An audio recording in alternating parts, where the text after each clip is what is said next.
मानव की इस पंच तत्व की बनी हुई देह में न केवल आत्मा है, मगर आत्मा के साथ में मन है, बुद्धि है, विचार है और विकार है। अब मन, बुद्धि, विचार, विकार, इन सब को मिलाकर ही कर्म का निर्माण होता है।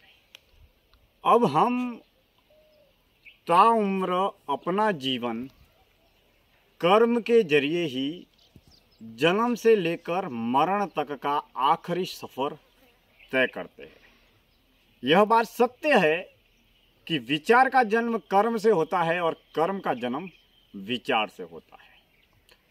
अब विचार और कर्म दोनों एक दूसरे के पूरक है, यानी कि हर कर्म उद्गम या हर कर्म की उत्पत्ति केवल और केवल एक विचार से होती है और विचार का जन्म इस पंच इंद्रिय जनित जितना भी ज्ञान, जितना भी सूचना, जानकारी, शिक्षा हम आँखों के माध्यम से जो देखते हैं, कानों के माध्यम से जो सुनते हैं, इस चमड़ी के माध्यम से जो स्पर्श करते हैं या नाक के माध्यम से जो हम सूंघते हैं, इत्यादि तमाम पंच इंद्रियों से जिन विचारों का हम संग्रह करते हैं, उन्हीं विचारों से कर्म का निर्माण होता है। अब हम यह मानते हैं कि कर्म का जन्म विचार से होता है, मगर विचार का जन्म कहाँ से होता है, कैसे होता है?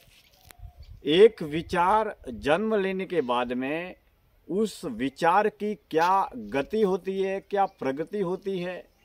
विचार का सृजन कहाँ से होता है, क्यों होता है, कैसे होता है? कौन सा विचार मात्र एक विचार बनकर रह जाता है और कौन सा विचार कर्म में बदल जाता है? यानी कि ताउम्र हमारा जीवन कर्म प्रधान है और हम जैसा कर्म करते हैं वैसा फल मिलता है।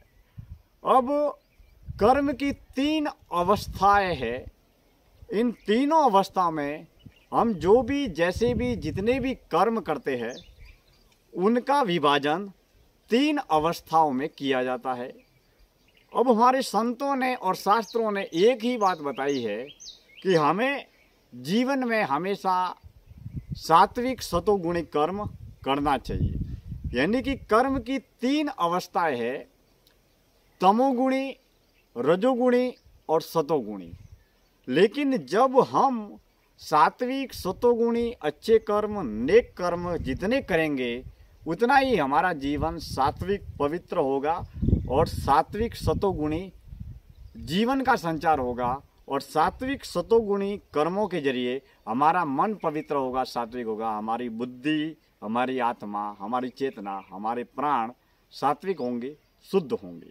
यानी कि इस देह में अदृश्य रूप से जो प्राण या चेतना या जो आत्मा रूपी ऊर्जा शक्ति बह रही है, इस ऊर्जा शक्ति को अगर हम सात्विक सतोगुणी गति या प्रगति देना चाहते हैं तो हमें हमारे जीवन में सेवा, दया, करुणा से जुड़े हुए तमाम सात्विक कर्म करने चाहिए।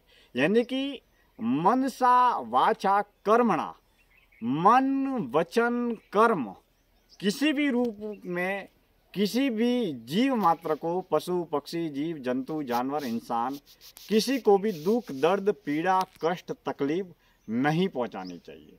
यानी कि हम अपने जीवन में नेकी पर चले और नेक कर्म करें। अब जिन विचारों का निर्माण होता है, उन्हीं विचारों में विकारों का भी समावेश है। अब जब से हमारा जन्म हुआ है, तब से विचारों का और विकारों के निर्माण की प्रक्रिया प्रारंभ हो जाती है। जैसे ही माँ के गर्भ में 9 महीने रहकर हम इस सांसारिक बाहरी जगत में प्रवेश करते हैं, तो जन्म को पाते ही हमारा आँखों से देखना, कानों से सुनना, सूंघना, स्पर्श करना, इत्यादि तमाम तरीके का पंच इंद्रिय जनित जितना भी ज्ञान है, लिख कर, पढ़कर, बोलकर, सुनकर, देखकर इत्यादि संग्रह किया हुआ ज्ञान, जिसको बटोर कर हम इस सांसारिक, व्यावसायिक, भौतिक, बाजारू जीवन को जीते हैं। अब यहाँ पर एक बात और हम स्पष्ट करते हुए चले कि जिस तरीके से जन्म के बाद में हम धन, साधन, वस्तु, पदार्थ का संग्रह करते हैं, यानी कि हमारा पूरा संपूर्ण जीवन ता उम्र संग्रह में ही चला जाता है। हम न केवल धन, साधन, वस्तु, पदार्थों का संग्रह करते हैं, लेकिन हम हमारे मन, बुद्धि, दिल, दिमाग में हमेशा हर रोज नए नए विचारों का भी सृजन करते हैं, यानी कि विचारों का भी संग्रह करते हैं। वह विचार ज्ञान भी हो सकता है, बुद्धि भी हो सकती है, शिक्षा भी हो सकती है, जानकारी भी हो सकती है, सूचना भी हो सकती है, आंकड़े भी हो सकते हैं। जिन विचारों को संग्रह करके हम लिख कर, पढ़ कर, बोल कर, सुन कर, देख कर, वाणी और विचारों के माध्यम से अपने विचारों की अभिव्यक्ति करते हैं।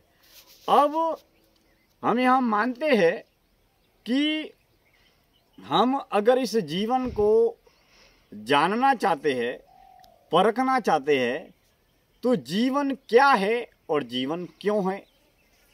अब जीवन क्यों है, इस सवाल के जवाब को जानने के लिए जीवन क्यों है, जीवन क्या है, इसे जानना बेहद ज़रूरी है। यानी कि जीवन क्या है, जब हम इसे जानने, पहचानने, समझने और खोजने का प्रयास करेंगे तो इस सवाल का जवाब स्वतः मिल जाएगा कि जीवन क्यों है। आज की इस चिंतन यात्रा में इतनी ही बातें। किसी मोड़ पर फिर मुलाकात होगी और हम किसी एक नए विषय को लेकर फिर मुलाकात करेंगे। संध्या काल की परम पावन पवित्र वेला है। नदी के तट पर हम खड़े हैं, ठंडी ठंडी पवन बह रही है, सूर्यास्त का मनोरम्य नज़ारा आपके बीच में नज़र आ रहा है। मैं दिनेश्वर माली आप सभी का तहे दिल से बहुत बहुत हार्दिक आभार व्यक्त करता हूँ। बहुत बहुत धन्यवाद।